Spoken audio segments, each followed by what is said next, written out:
Hey guys, tonight we're heading back to a time of scratchy wool tunics, drafty stone castles, and a whole lot of mud.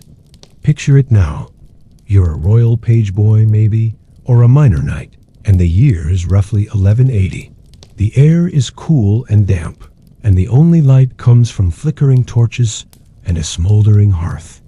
You're standing in the vast, echoing hall of a Welsh castle, and all you can hear is the low murmur of voices and the occasional clatter of the pewter plate. It's not a glamorous life, to say the least, and you probably won't survive this without a good dose of imagination, or maybe just a bit of a nap. So before you get comfortable, take a moment to like the video and subscribe, but only if you genuinely enjoy what I do here. And let me know your location and the local time down in the comments, and we can all pretend to be bored Welsh noblemen together. Now, dim the lights, maybe turn on a fan for that soft background hum, and let's ease into tonight's journey together.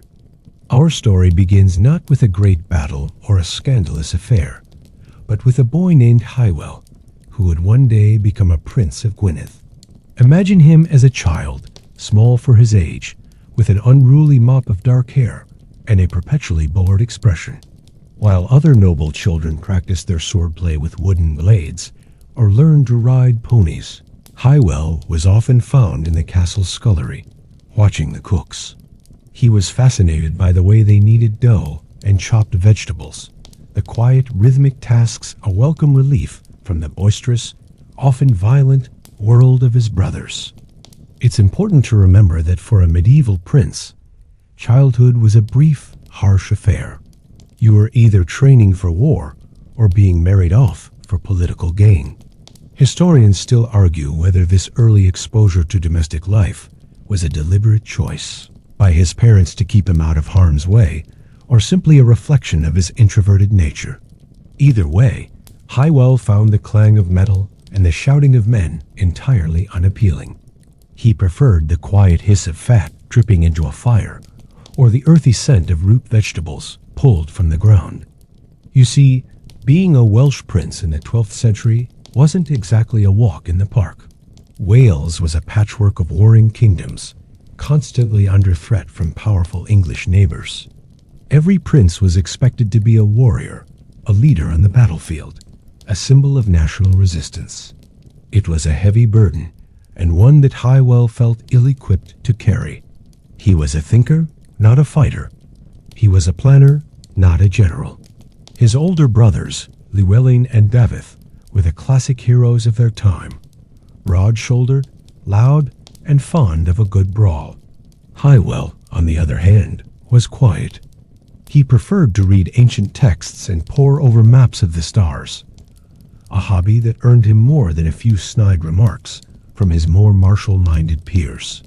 He was a bit of an oddball, really, a medieval prince who would rather be a librarian, or perhaps a gardener. This wasn't a choice he made out of laziness. It was a matter of temperament. He simply found more joy in the simple, predictable cycle of nature than in the unpredictable, violent cycle of politics. He was a prince who found himself deeply and profoundly bored with the very things that were supposed to define him.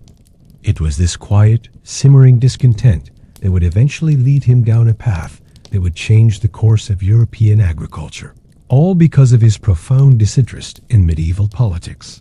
As Hywel grew into a young man, the pressures on him only intensified. You can feel the weight on his shoulders, can't you? The expectation to be a proper bellicose prince. He attended endless council meetings in stone-cold rooms, listening to men with heavy beards and even heavier titles argue about land disputes and cattle raids. His mind would wander, drifting from the droning speeches to the tiny cracks in the flagstone floor.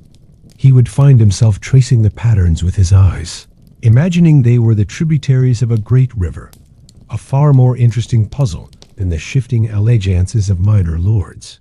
This was a mainstream historical fact of the time. Princes, especially second sons like Hywel, were often seen as bargaining chips or spare parts.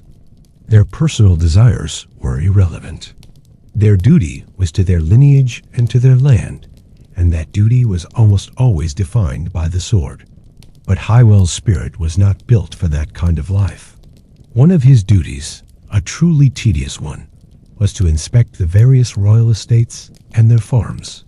On a crisp autumn morning, you can imagine him riding with a small retinue, the hoofbeats of the horses echoing on the packed earth. The air smells of wet leaves and wood smoke. He's supposed to be assessing the readiness of the fields for winter planting, but his attention is captured by something else entirely. He notices a patch of what looks like wild cabbage, growing in the ditches alongside the road. This isn't the domesticated cabbage, you know, the kind you find in a grocery store.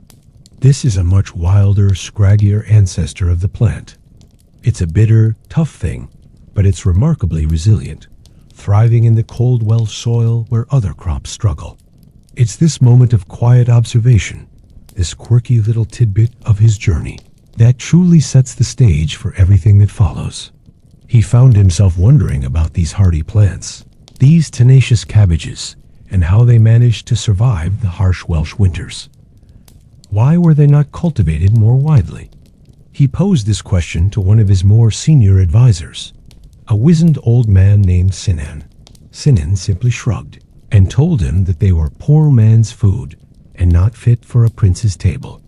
"They are what the common folk eat when the grain runs out, Your Highness," he said, and then went back to talking about border skirmishes, a subject he found far more palatable. But Hywel couldn't shake the image of those cabbages from his mind. He found more beauty in their gnarled leaves than in the gaudy tapestries that decorated his father's great hall. You see, historians still argue whether medieval Welsh princes even had time for such frivolous pursuits as botany. The common consensus is that they didn't, which makes Hywel's little hobby all the more remarkable. He was, in a way, a prince who was utterly out of his time, more in tune with the quiet rhythms of the earth than the loud demands of his kingdom.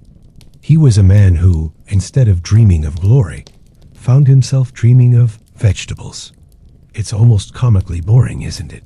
But that very boredom, that deep-seated desire for something simple and tangible, was about to change everything.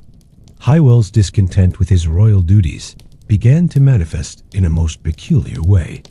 While his brothers were out hunting wild boar or negotiating treaties, he started spending more and more time in a small, walled-off section of the castle grounds. It was an area that had been neglected for years, a patch of weeds and thistles where nothing of any practical use grew. He began to clear it himself, a prince in mud-stained clothes, much to the quiet amusement of the stable hands and the utter bewilderment of the other nobles. This was his sanctuary, a place where the clamor of politics and the endless demands of his station could not reach him. This little garden became his entire world, a quiet escape from the medieval reality he found so profoundly dull. He began by trying to cultivate some of the hardy wild cabbage he'd seen on his travels. He read what few books he could find on agriculture, most of them dusty old Roman texts, and he experimented. This was a hobby of pure, unadulterated passion. You can almost feel the soft earth between your fingers as you imagine him kneeling there, meticulously pulling weeds, arranging stones, and gently patting soil around the base of the struggling seedling. He was a prince who, for the first time in his life, was doing something that felt entirely his own. He wasn't ruling, he wasn't fighting, he wasn't negotiating. He was simply tending to a garden. It was a fringe tidbit of his life, a strange little detail that was almost certainly left out of official royal chronicles. But it was, in its own way, a revolutionary act. His garden began to flourish, but the wild cabbage was a tough customer. Its leaves were stringy and bitter, its head small and loose. It was edible, certainly, but not what you would call delicious. It was a far cry from the modern cabbage, you know, the dense, sweet head you find in the supermarket. Hywel wasn't satisfied with this. He wanted something better. He wanted something more. He started to experiment with cross-pollination, a rudimentary form of selective breeding. He would take the seeds from the most promising plants, the ones with slightly larger heads, or slightly sweeter leaves, and he would plant them together the next season. It was a slow, painstaking process that required immense patience, a virtue he seemed to possess in abundance. This was a quiet, deliberate act of creation, a far more satisfying enterprise for him than the destruction of warfare. Historians still argue whether medieval Welsh horticulture was sophisticated enough for this kind of selective breeding to be a deliberate, known practice, or if Hywel stumbled upon it by accident. It's an open scholarly debate, but what is clear is that he was a man ahead of his time, a prince who saw potential in a humble plant that no one else did. He'd spend hours in his garden, talking to his plants, a habit that must have seemed utterly bonkers to anyone who happened to overhear. He was a prince, after all, and princes were supposed to be commanding armies, not whispering sweet nothings to a patch of greens. But for Hywel, this was not just a garden. It was his kingdom, and these were not just plants. They were his loyal subjects. He was the king of the cabbages, and his reign was a peaceful, quiet, and profoundly satisfying one. The pivotal moment in this quietly unfolding saga came, as many great discoveries do, from an unexpected source and a small disaster. Hywel, in his meticulous record keeping, a habit that would have earned him eye rolls from any self-respecting medieval knight, had noted a particularly promising patch of cabbages. These plants had unusually round, tight heads, a sign of their domestication and a vast improvement on their wild, straggly cousins. He was so proud of them. One afternoon, a plump, greedy goat belonging to one of the castle squires escaped its pen. You can almost hear its determined bleat as it trotted right into Hywel's precious garden. The goat, a creature of simple tastes, ignored the stringy, bitter plants and went straight for the prize, Hywel's most carefully cultivated row of cabbages. It ate them down to the stalks, leaving a scene of horticultural devastation. Hywel was, as you can imagine, absolutely devastated. His years of work gone in a single afternoon of goat-related gluttony. But as he knelt in the dirt, surveying the damage, he noticed something peculiar. The goat had not just eaten the leaves. It had chewed the stalks down to the very base, leaving behind a small, dense core. From this core, to Hywel's utter astonishment, a new sprout was beginning to form. It was a new kind of growth, tighter and more compact than he had ever seen before. This was the moment of discovery, the quirky little tidbit that historians almost certainly overlooked in their grand narratives of kings and queens. The goat hadn't just eaten the cabbage. It had inadvertently pruned it, stimulating a new, more desirable growth pattern. This moment was the birth of what we would recognize today as a modern cabbage. Before this, cabbages were more like leafy greens, more akin to kale or collard greens than the dense heads we eat today. The goat, through a stroke of pure, dumb luck and a ravenous appetite, had shown Hywel a new way to grow his prized vegetable. He began to experiment with this new method, trimming his plants just so, encouraging them to form a tight central head. The results were astounding. The new cabbages were denser, sweeter, and more resilient than anything anyone in the region had ever seen. Hywel had, quite literally, stumbled upon a better way to grow food. Historians still argue whether this was a true invention or a rediscovery of an ancient technique. Some Roman agricultural texts mention a form of cabbage cultivation that sounds similar, but the knowledge had been lost in the mists of the Dark Ages. It's an open scholarly debate. Was Hywel a genius, or was he just the right man in the right place at the right time, with a very hungry goat? Either way, he had done something profoundly important. He had taken a humble, bitter plant, and through a combination of accident and meticulous dedication, turned it into a staple food source. His garden, once a place of quiet retreat, was about to become the epicenter of a culinary revolution. And it all started with a simple, hungry goat. The news of Hywel's special cabbages, of course, began to spread through the castle. At first, it was just a quiet rumor among the kitchen staff. The prince has grown a cabbage so dense, You could use it as a ball in a game of hurling. The older knights scoffed at the notion, seeing it as more evidence of their prince's unsuitability for a life of war. But then, the cabbages started making their way to the royal table. A mainstream historical fact of the era is that royal diets were often monotonous and seasonal. It was game and bread in the winter, and not much else. But Hywel's cabbage was a godsend. It was sweet, it was filling, and it could be stored for weeks in a cold cellar. It became a welcome and genuinely delicious addition to a diet that was otherwise a bit boring. Hywel's quiet obsession soon turned into a kingdom-wide movement, though a very gentle and unhurried one. He began distributing seeds from his best plants to the farmers on the royal lands. He taught them his goat-inspired pruning technique, a strange and wonderful little detail that must have seemed like a piece of quiet magic to the bewildered peasants. They had never seen a prince so interested in their fields, nor a vegetable so willing to grow so well. Hywel's cabbage was more than just a new food source. It was a symbol of hope. It was a plant that could withstand the cold, feed a family through the long winter, and didn't require a whole lot of effort to cultivate. You can imagine the quiet buzz of conversation in the village, a quirky tidbit of local gossip about their strange but kindly prince and his magical cabbages. As his fame as a gardener grew, Hywel's political standing changed as well, but in a very subtle way. He was no longer just the odd, bookish prince. He was Hywel of the Cabbage, a title he wore with more pride than any of his family's more traditional martial monikers. He found that farmers and common folk, who had previously been too intimidated to approach a prince, now felt comfortable talking to him about their crops, their soil, and the proper way to build a compost heap.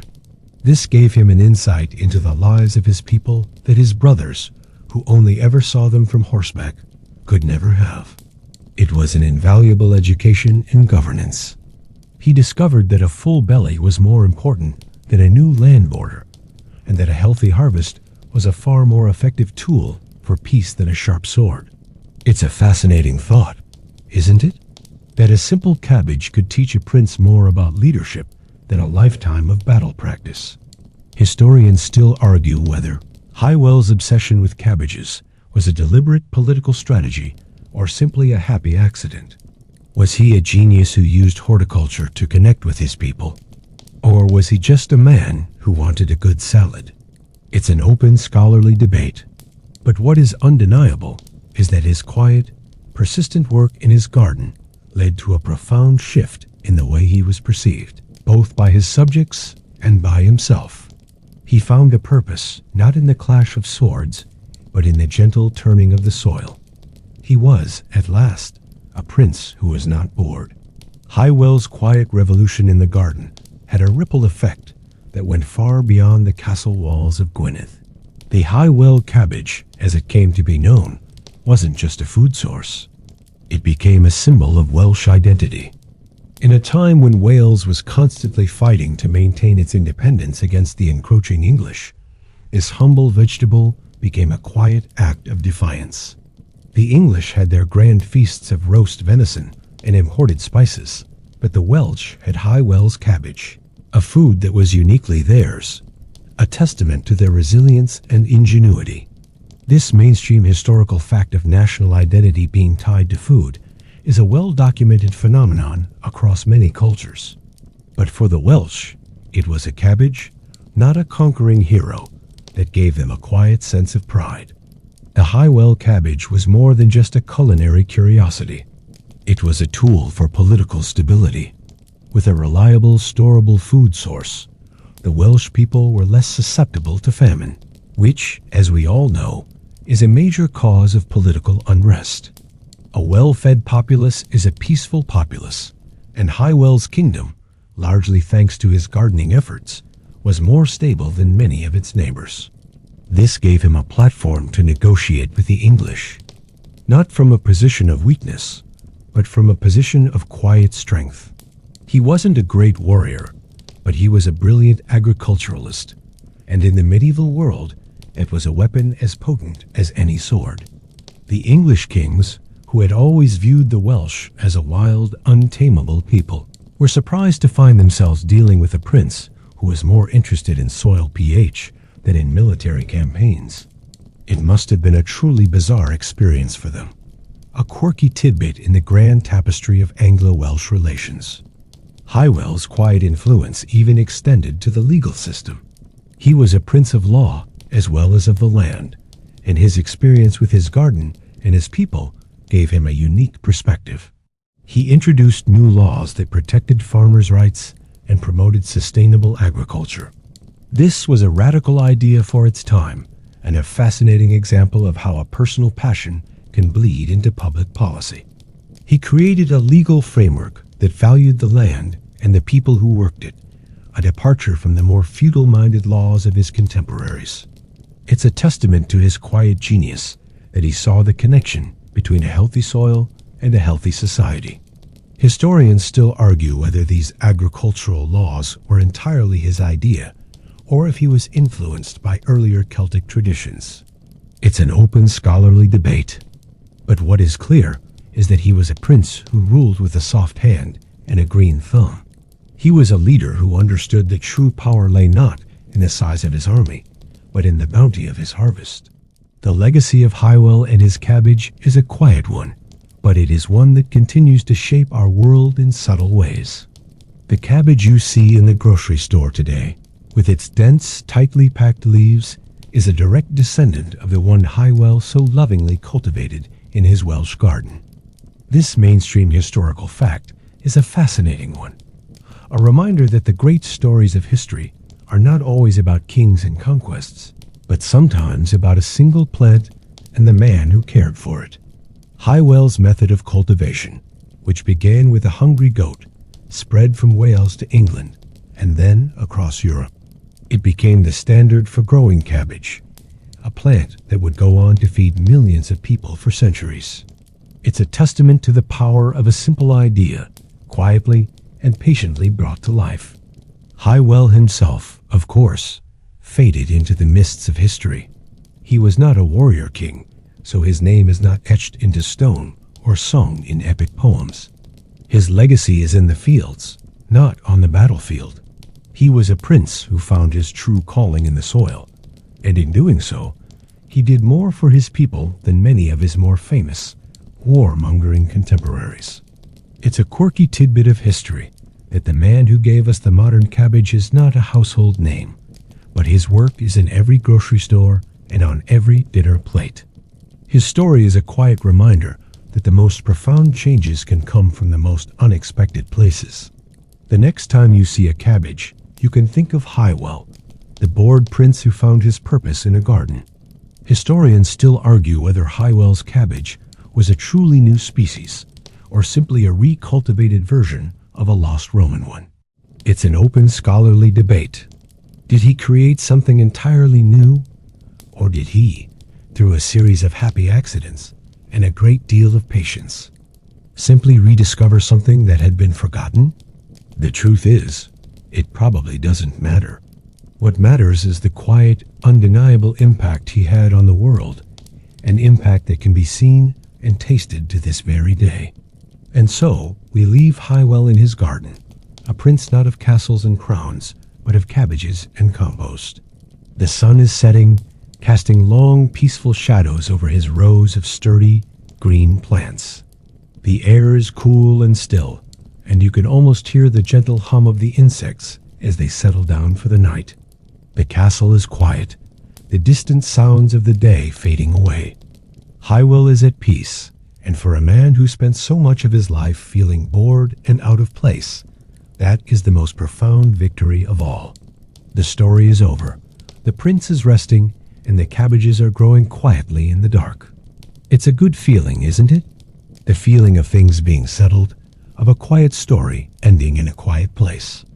Now, all that's left is for you to get comfortable. The world is a quiet place now, and you can just let your mind drift. Don't think about the prince or the cabbages. Just let the feeling of the story carry you away. The stone walls of the castle are cool. The hearth is glowing softly, and a gentle breeze whispers through the open windows. Everything is still. Just breathe and sleep